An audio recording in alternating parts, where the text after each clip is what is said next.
Assalamualaikum warahmatullahi wabarakatuh. Selamat siang, Sophie. Sebelumnya perkenalkan, saya dari kelompok 1, Metode Penelitian Kualitatif, jurusan Kesejahteraan Sosial, kelas 5A. Sebelumnya terima kasih karena telah meluangkan waktu untuk diwawancarai terkait pentingnya membangun komunikasi yang efektif dalam kegiatan pembelajaran pada tingkat perguruan tinggi.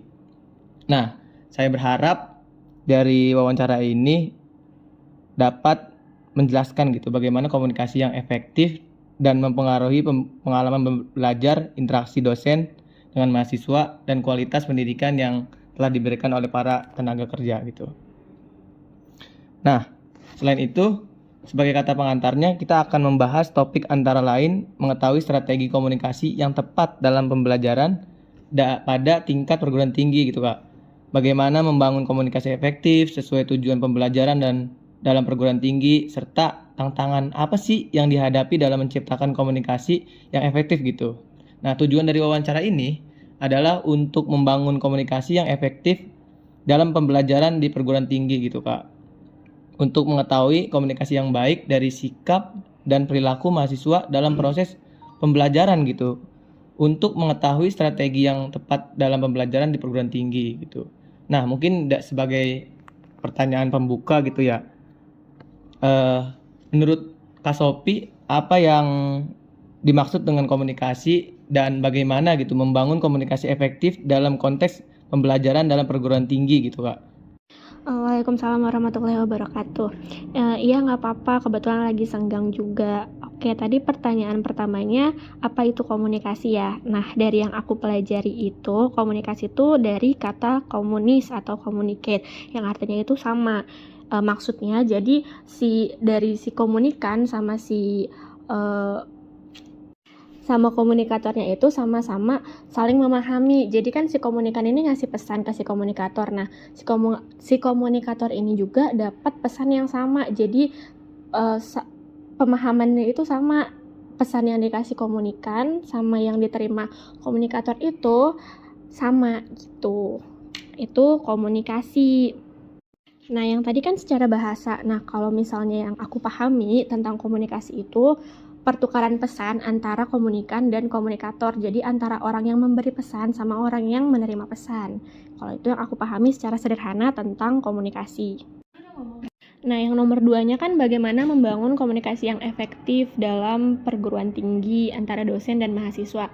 Nah, kalau menurut aku cara membangun komunikasi yang efektif antara dosen dan mahasiswa itu pertama, si dosennya ini harus tahu apa yang dia sampaikan. Jadi dia tuh harus ngerti materi yang dia sampaikan ke mahasiswa. Jadi dia kalau bisa tuh dia yang udah expert, yang udah ngerti banget sama materi itu. Jadi nggak asal, bukan dosen yang asal comot buat ngajarin pelajaran itu, buat ngajarin materi itu, buat ngasih materi itu.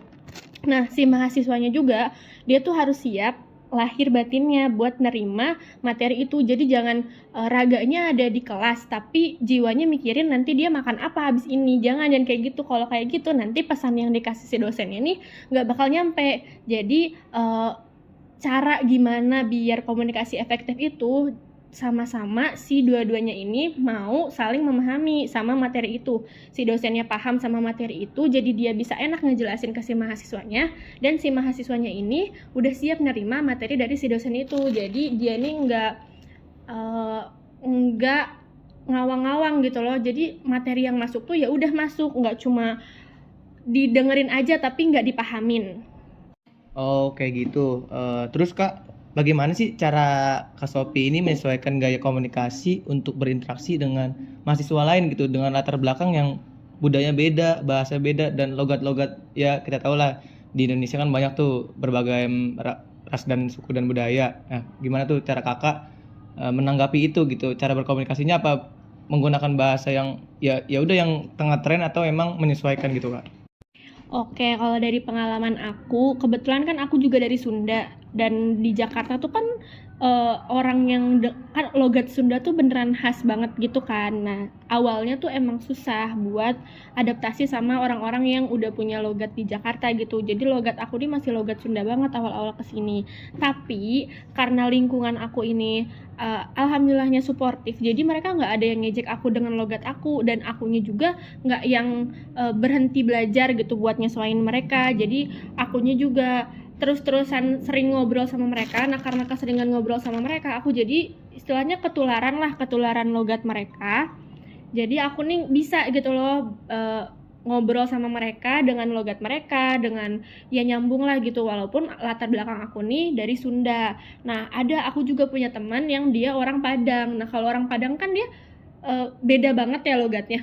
Jadi aku sebagai yang ngobrol sama dia, aku nih selalu mahamin apa yang dia ucapin. Kalau misalnya aku gak mahamin, ya aku tanya dia nih maksudnya apa gitu, biar nggak ada miskomunikasi antara aku sama dia, biar pesan yang dia sampaikan ke aku juga aku tuh ngerti. Jadi satu, saling memahami, kedua ya kalau misalnya kamu nggak paham ya bertanya aja ke orangnya biar sama-sama ngerti maksudnya tuh apa.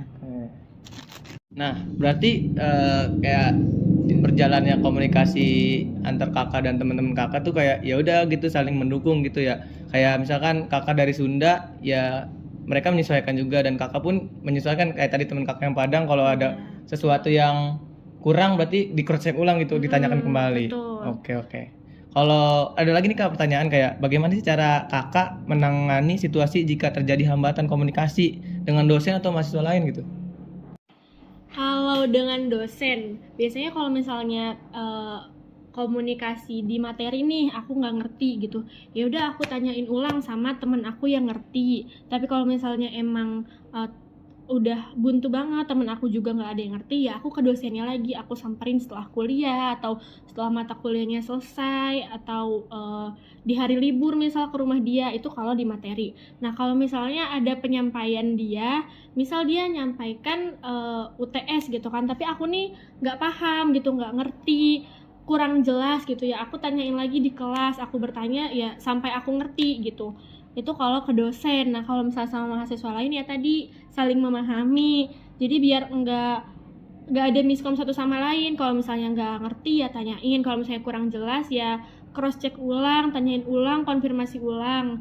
Dan kalau misalnya emang ada apa-apa tuh saling follow up aja, saling ngabarin aja sih. Oh gitu. Kalau misalnya ada hambatan. Nah kan kalau tadi kan cara mengatasinya, kalau langkah-langkah buat mengatasi itu gimana tuh Kak? Kalau langkah-langkahnya, kalau tadi udah dijelasin ya, kalau yang materi itu kita bisa nih belum ngerti gitu kan, tapi malu untuk bertanya pas lagi kelas. Ya udah selesai kelas, kamu nih catet apa yang kamu nggak ngerti, habis itu kamu temui dosennya, Bapak saya nggak ngerti yang ini.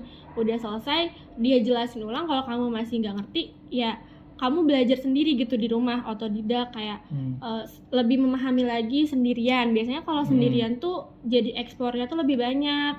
Kan kita juga mahasiswa ya, mahasiswa itu harusnya rasa ingin tahunya lebih gede gitu loh. Terus kalau misalnya langkah-langkah buat ke mahasiswa lain ya, kalau di chat ya langsung di chat aja gitu. Kalau misalnya ada miskom, misal ada huruf yang typo nih di chat, terus kamu langsung konfirmasi ulang aja, ini maksudnya apa ya gitu di chat. Kalau misalnya emang lagi ngobrol dan kamu nggak ngerti, ya kamu diskusiin aja, ini maksudnya apa, ini kayak gimana. Kayak kita sekarang kan lagi diskusi ya. Nah kayak gini. Oke, kalau gitu tadi bagaimana caranya, karena udah langkah-langkahnya. Terus nih ada berapa lagi sih sebenarnya Kak, kayak bagaimana sih Kak Sophie mendukung komunikasi antar sesama mahasiswa dalam diskusi kelompok? Kebetulan aku kan juga ada di HMPS ya. Nah, kalau misalnya di HMPS nih kadang aku ngadain seminar. Nah, seminar ini bisa bentuknya diskusi.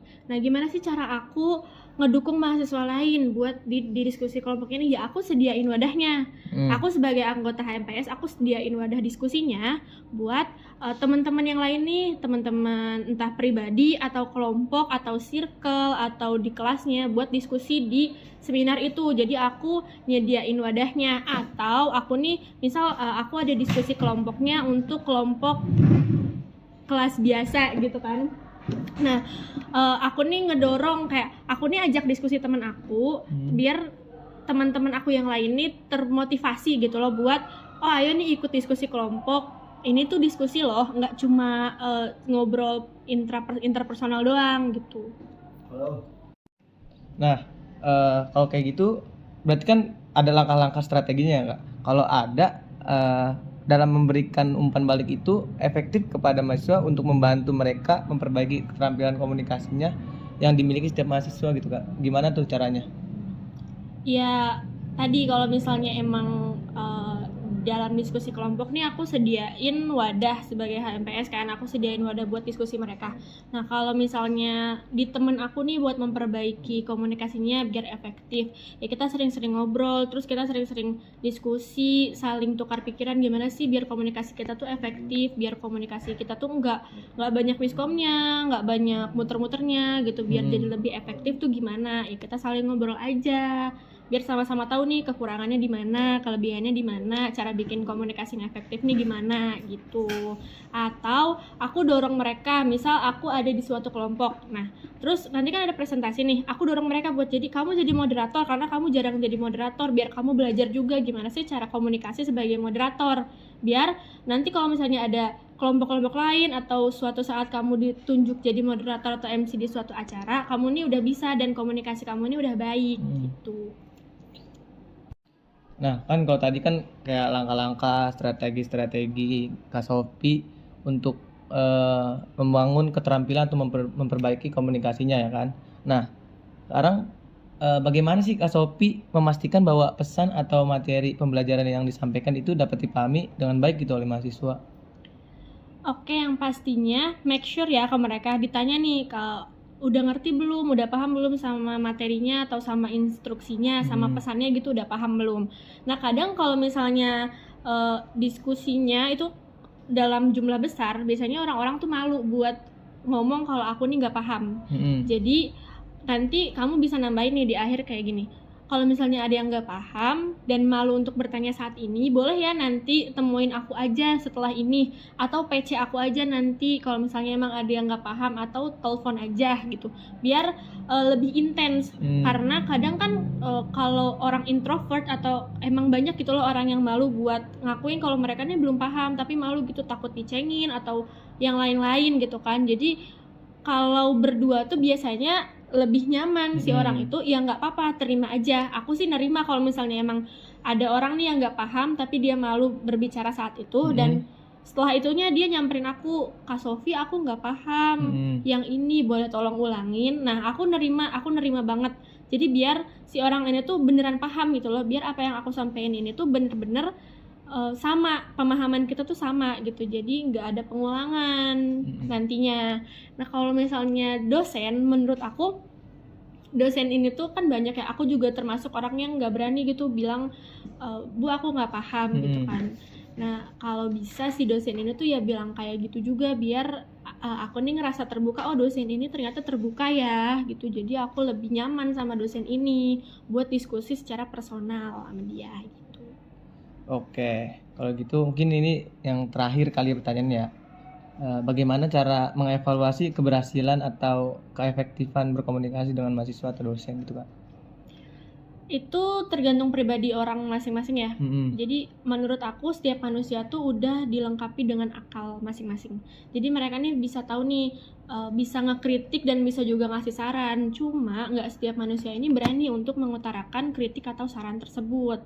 Nah, bisa setauku di HMPS aku ini ada kotak kritik saran atau WA, admin WA gitu buat masalah-masalah mahasiswa, buat ngevaluasi masalah-masalah mahasiswa misal ke dosennya atau ke mahasiswa lain.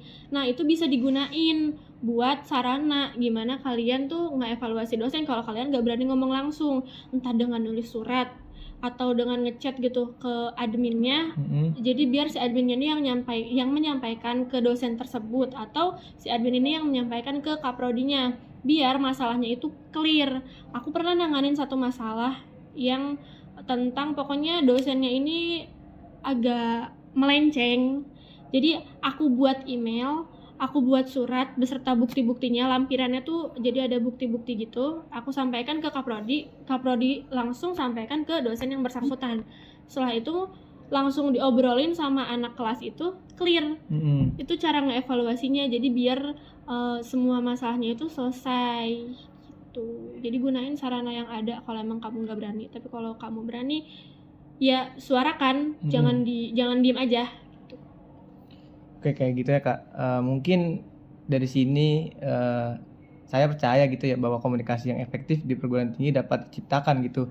Pengaruh yang sangat luas dalam menghadapi tantangan dalam pendidikan, pengajaran, dan pembelajaran dengan pendekatan yang beragam gitu. Kayak kita kan berharap dapat memahami peran pentingnya komunikasi dalam menciptakan lingkungan belajar yang mendukung gitu dan efektif bagi pertumbuhan intelektual mahasiswa gitu kan. Selesai sudah mungkin kegiatan wawancara ini. Terima kasih sekali lagi buat Kak Sophie ya kan, dalam kegiatan wawancara ini akan memberikan wawasan yang berharga gitu buat saya. Mungkin dari hasil nanti wawancara ini mungkin disebarluaskan gitu buat orang-orang banyak gitu kepedulian bagi dengan masa depan pendidikan gitu. Terima kasih Kak Sophie. Ya, sama-sama. Ya, semangat Sekian. ya UTS-nya. Ya, Semoga lancar. amin. Terima kasih Kak Sophie. Terima kasih ya Kak. Assalamualaikum. Waalaikumsalam warahmatullahi wabarakatuh.